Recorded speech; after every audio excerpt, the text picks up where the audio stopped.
Architectural Outcast. This video is part of my ongoing series, How to Think Like an Architect. Today, I'm talking illegitimate criticism. I want to help y'all learn to recognize illegitimate criticism, more importantly, how to deal with it, and then how to respond to it.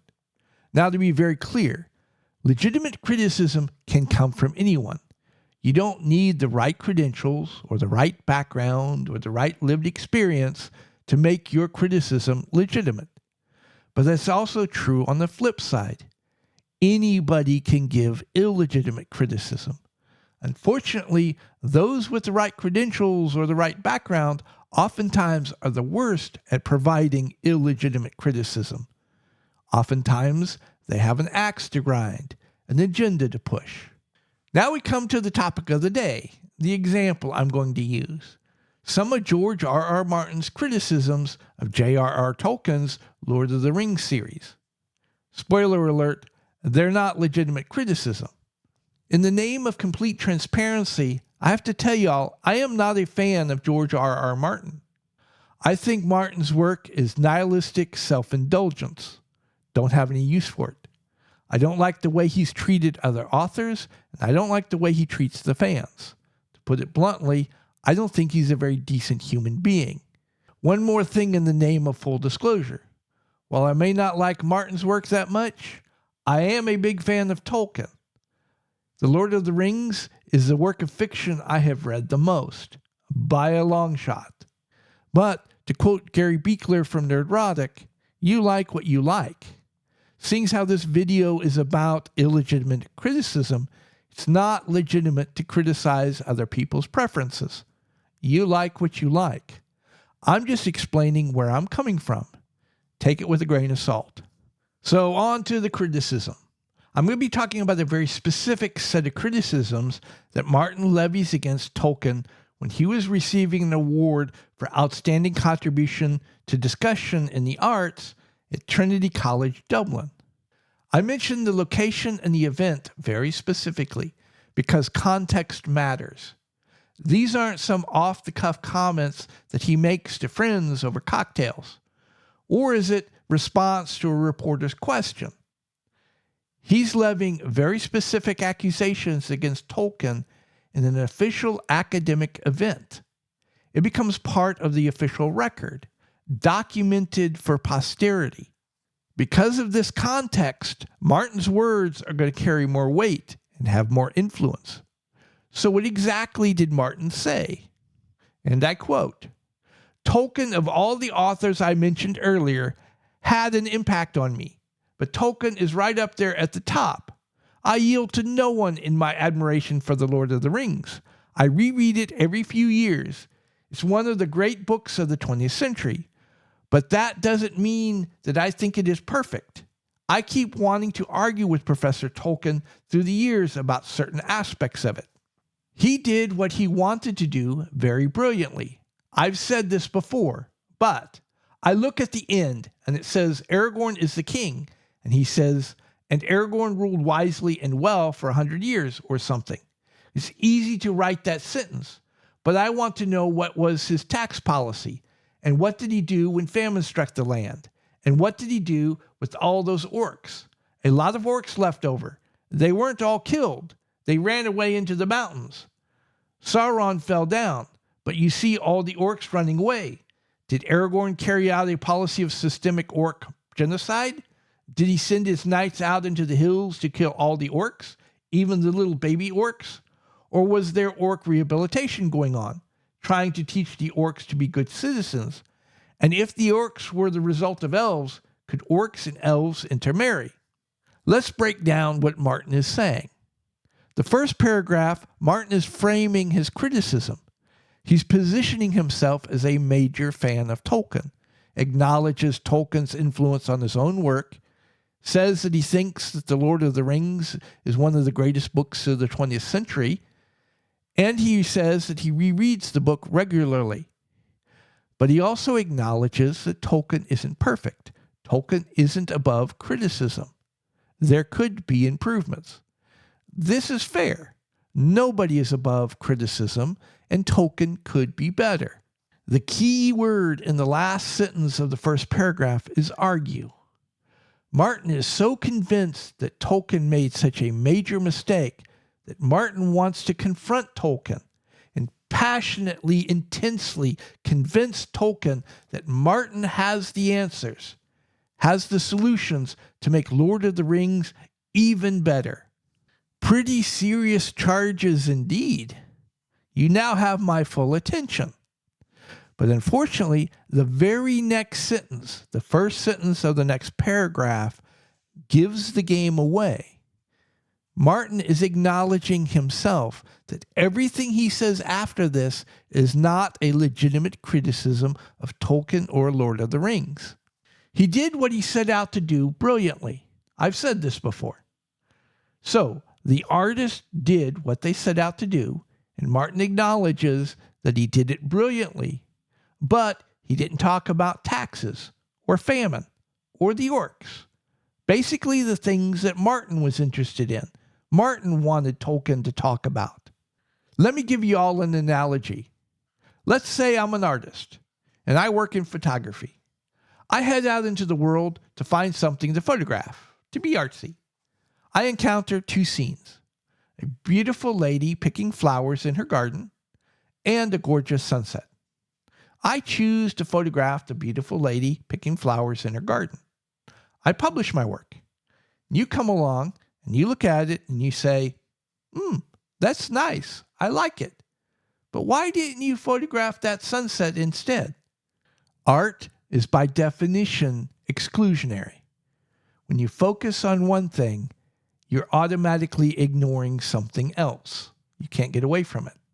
When Martin acknowledged that Tolkien as an artist accomplished everything he set out to accomplish, and brilliantly, that ends the discussion.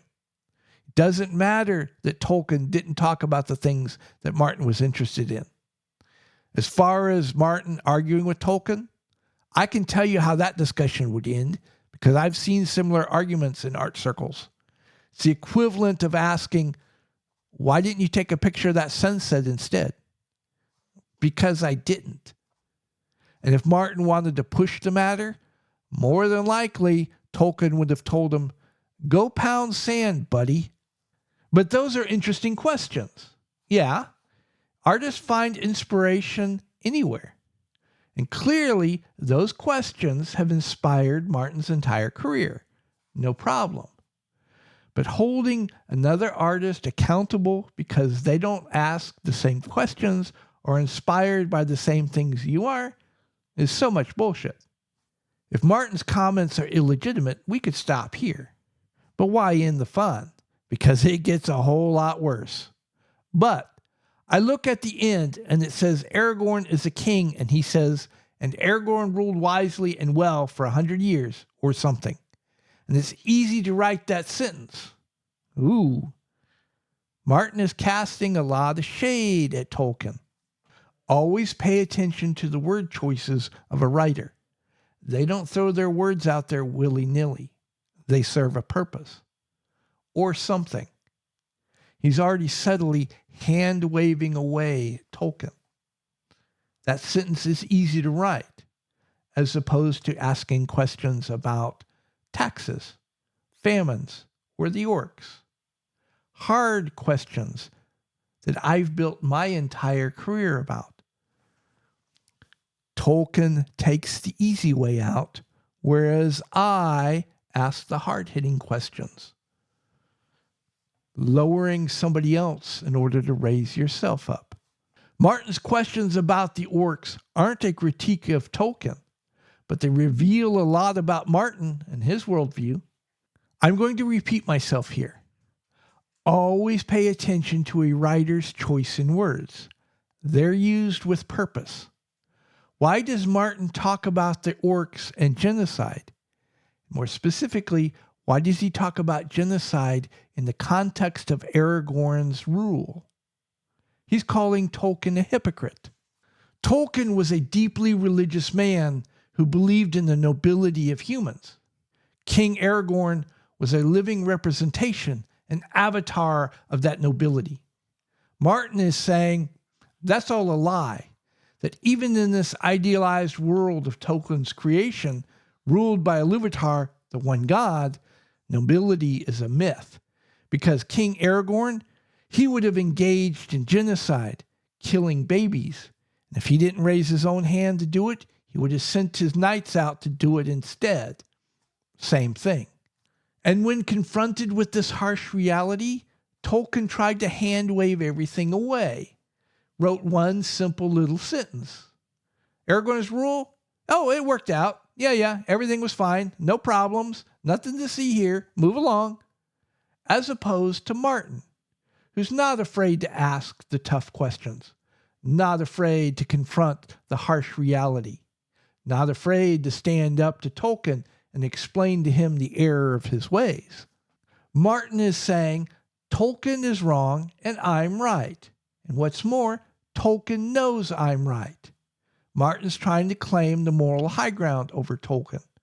What's more, he's doing it in Tolkien's setting, the academic world. He's doing what my grandmother would call feeling his oats. This is another reason the "why didn't you" criticism is illegitimate. It has nothing to do with criticizing the work of art at hand. It's all about the person making the criticism, the axe they're grinding, or the agenda they're pushing. And all too often, the agenda they're pushing is either to destroy the person who created the art at hand or to destroy the legitimacy of the art itself. So what should you do if you're ever confronted with this type of illegitimate criticism? Well, fortunately, it's relatively easy to deal with, assuming you have the courage to stand your ground. Randy, why didn't you take a picture of that sunset instead? I didn't. Next question, please. No, Randy, I'm serious. Why didn't you take a picture of that sunset instead? I didn't. Next question. No, Randy, I'm serious now. Now hear me out. I have all these reasons why you should have taken the picture of that sunset instead. So why didn't you? I didn't. That's not a legitimate form of criticism. Next question.